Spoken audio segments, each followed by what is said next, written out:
Well, this is a new welder I got. Should have actually got it last week, but got lost in UPS or something. So it's a little 125 Hobart, made in USA. You know, I got kind of a simple one. I don't think it even has the regulators with it. It's probably got some pretty good, decent wire, but I got some Forney wire, 30 thousandths. And this thing is nice and small because I don't feel like I'm not going to put it on a cart. I'm actually going to, oh yeah, this is not bad. This is not bad. That's not bad. That's not bad. So hey, rust holes, baby, you're getting welded up. That's not bad. I can lift this sucker. Nice and simple. Nice and simple. Anyway, let me show you what else I got for it, because this is where I'm going to store it. Should fit in there. It's another made in USA product. It's just a box, a locking storage container. I'm going to put everything in there, the helmet and all that other crap. This didn't come with the regulators. It was only like $333 delivered. It's a little 125. With the Flux-cored, you can easily go up to about an 1/8 inch. And you know, what the hell else do you really do on a car that's over an 1/8 inch? I don't know. Actually, I think it's 3/16 they say, but I don't know if that's really stretching it for this thing. But you might be able to do it. So anyway, very good deal.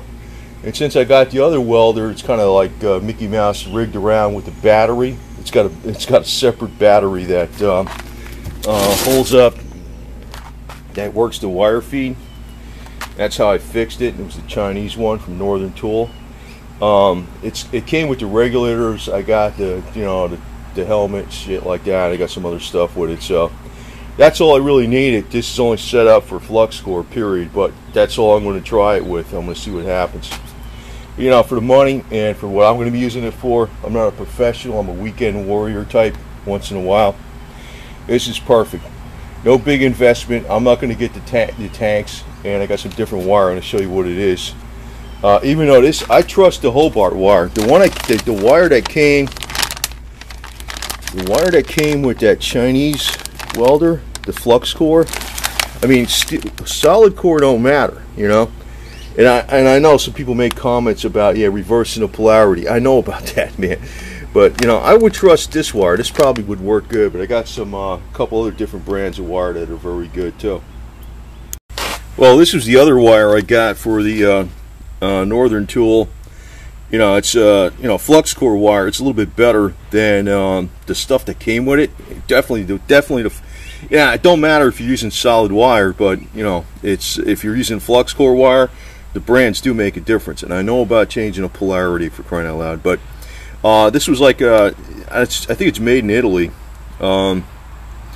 Still, it's very good, and it's like a lime green color on the outside. Now I got this stuff. I think this is also made in Italy or something too, but it's supposed to be very good. Forney, and I got the 30 thousandths. Did find it, but I'm probably going to start off using that. And you know, this thing fits in this case just perfect. So you know, I can leave everything attached.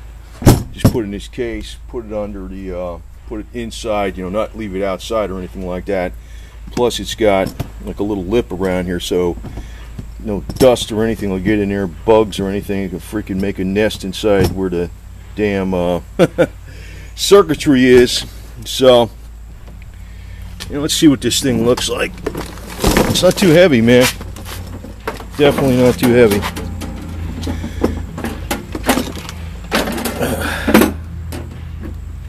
There it is.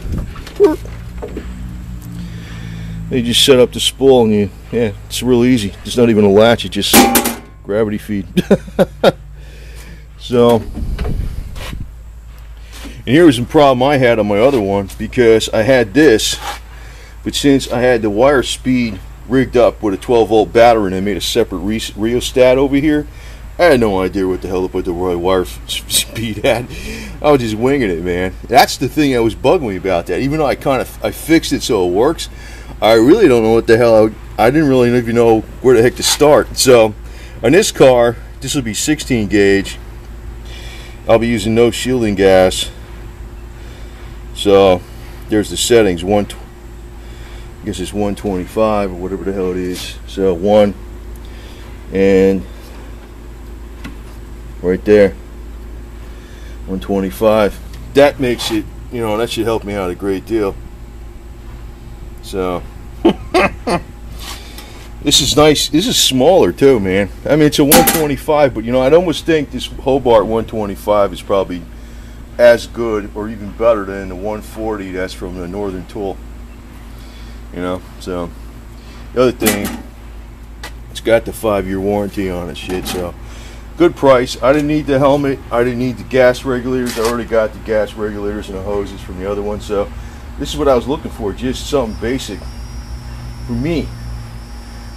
And when I try this out, I think if you take your time and you're going along, you're doing, you know, weld. You do one here and you do one there. You know, I mean, after this is cut out and flanged, and you skip around, it'll be all right. It'll be all right. You know, I've seen people do some real hack jobs in the body shop area, and even the ones that do the hack jobs, it does last quite a while. But I want to make this car so I could basically sink it in the fucking ocean. I could sink it in the saltwater ocean, and it's going to be rust proofed. I'm going to go inside everything with I got a camera with borescope camera with LED light on it. I'm going to go inside the frame. I'm going to look at everything. It's going to get, I mean, even though I've been rust proofing this car off and on for years, it's going to get ridiculously freaking killed. So you know, rust, hate it. And I want it fixed so it doesn't ever come back. So you definitely need one of these damn things, man. If you live up north, man, you need this shit. I'm down south, but I don't know. I might be up north and south for all I know. We'll see. Good deal, good deal. $333 delivered on this puppy. So I think it's well worth it. And like I said, I think the Hobart wire is very good. You know, if you got some Chinese welder, they come with this Chinese Flux-cored wire. It sucks. I wound up using this shit from Italy. This stuff worked good because I saw the reviews, but I heard this stuff is even better. I don't know where the hell this is made. Probably in Italy. I think it's Italy. But, you know, they know what they're doing too. I don't know where the hell it's made, man. But I heard this is a really good wire. It's more money too. It's more money. You know, that's usually an indication it's good wire. It costs. Maybe it's not made in Italy. Maybe it's made in the USA. I don't know. No, made in the USA, right there. Excuse me. Made in the USA. You know what? I was getting confused. Their welders are made in Italy. The Forney welders are actually Clark's or some shit. Forney and Clark are the same thing. They're made in Italy. This is made in the USA. This wire was made in Italy. It's still a good wire though. So the Forney wire is made in the USA. So I got some USA shit here. Oh yeah, I want to also say I found a website. This is not, I don't advertise. It's not an advertising for it. It's HarryEbstein.com. He's based here in central USA someplace. I forgot the hell where it is, but he's got a lot of stuff on here that's industrial surplus, new old stock, especially like some of the old tools that are, you know, they're made in USA. They're better than the shit that's made in USA today. And he's got some of that stuff. I'm thinking about getting some more body shop tools and stuff, some low profile, high crown, low crown dollies, different kind, different hammer. Also the tool that takes off this shit, they got a special tool for it. It's not even a channel lock pliers. They got a special tool for it that just rolls this shit right off. I don't know which way it rolls it. I think it rolls it up like that. All made in USA. So Fight the powers, man. Screw the Rockefeller policy. Screw the Committee of 300 policy. You know, this is not. This is a perfect little welder for like people like me. If you're a pro, you want a 240 volt, and you want gas. For me, this is perfect. So it's in here, and it's got that, you know, USA. You know what I was thinking about? To move this around, what I'm going to do right now is I'm going to pick up a mechanic's creeper, and this is going to sit on a mechanic's creeper. The mechanic's creeper will be about the right size for this thing. Then I can roll it around real easy. You know, I won't even have to slide it or nothing like that. I might do that. And I never use mechanic's creepers because I just use carpet. So this is a good deal. Very good deal, man.